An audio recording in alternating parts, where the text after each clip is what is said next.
सबसे पहले खबर संसद की। देश के बड़े समाजवादी नेता डॉक्टर राम मनोहर लोहिया ने कहा था कि सड़कें अगर खामोश रहेंगी तो संसद आवारा हो जाएगी। उनका मतलब यह था कि किसी भी लोकतंत्र को जगाए रखने के लिए जनता को खुद जागते रहना होगा। इसीलिए यह नारा याद करा के आपको हम संसद के मॉनसून सत्र के आखिरी दिन का वो हिसाब याद दिलाना चाहते हैं जो बताता है कि 120 घंटे जिस लोकसभा को चलना था वहां केवल 37 घंटे काम हुआ।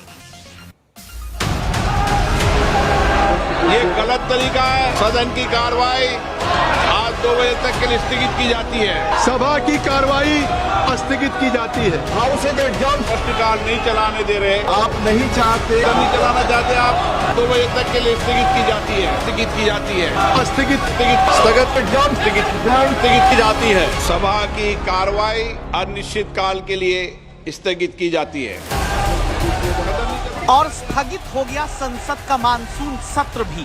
हंगामा, कागज फाड़ना और उड़ाना, नारेबाजी के बीच देश की संसद जिसमें सर्वोच्च शक्ति वाली जनता अपनी संप्रभुता को निहित करती है।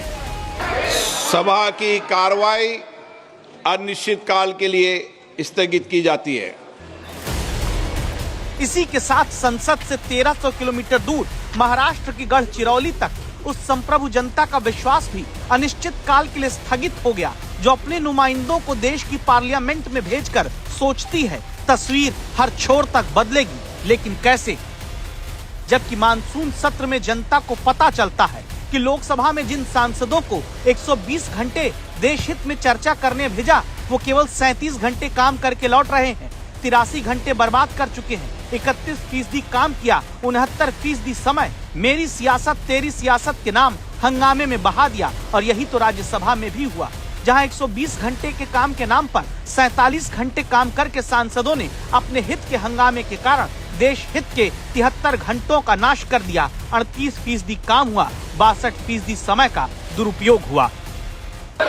जनता हमें बहुत उम्मीदों के साथ सुनकर यहाँ पर भेजती है ताकि हम उनकी समस्याएं और व्यापक जनहित के मुद्दों पर, महत्वपूर्ण विधेयकों पर व्यापक चर्चा कर सकें, मर्यादित चर्चा कर सकें। लेकिन पिछले कुछ दिनों से मैं देख रहा हूं कि सदन में सार्थक मर्यादा परंपराओं के अनुरूप चर्चा नहीं हो रही। आम आदमी तो संसद से 350 किलोमीटर दूर उत्तर प्रदेश के बलिया में भी सोचता रहा कि उम्मीद की कोई किरण जनप्रतिनिधि ही निकालेंगे, जहां जनता का इलाज बिजली न होने पर मोबाइल टॉर्च की रोशनी में किया जा रहा है। और यही आम आदमी इस भरोसे में रहता है कि जिन्हें चुनकर संसद भेजा वो सार्थक बहस करके नई अलख जगाएंगे। लेकिन जिन्हें अलख जगानी होती है वो सांसद देश की संसद के मानसून सत्र में किए क्या है, इसका हिसाब सुनकर हंसी आती है। लोकसभा में 83 घंटे काम नहीं हुआ, यानी 124 करोड़ 50 लाख रुपए जनता का बर्बाद किया गया। राज्यसभा में 73 घंटे की बर्बादी मतलब 80 करोड़ रुपए बर्बाद हुए।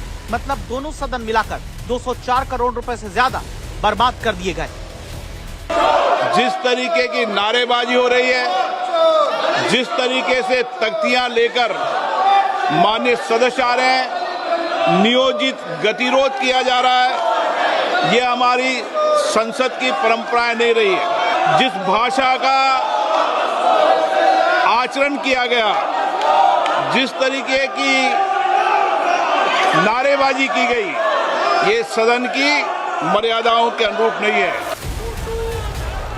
देश जब 79वां स्वतंत्रता दिवस मनाता है तब उस दौरान मानसून सत्र में 79 घंटे संसद नहीं चल पाती।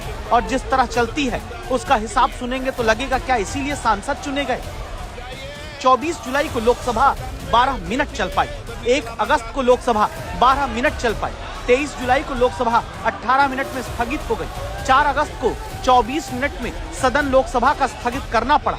21 दिन के सत्र में केवल 5 दिन लोकसभा 1 घंटे या उससे ज्यादा चलती है।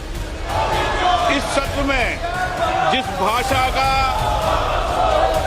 आचरण किया गया, जहां घंटा भर बैठकर सांसद काम नहीं कर सकते, उन्हें ही 5-5 साल की जिम्मेदारी देकर जनता भेज देती है। और सतना की इस बुजुर्ग माँ की तरह एक सरकारी अस्पताल में हाथ में उस ड्रिप को लेकर खड़ी रहती है जो इनके जख्मी बेटे को चढ़ रही है, इस उम्मीद में कि इन्हीं हाथों से दिया गया वोट इनके हालात को बदलेगा।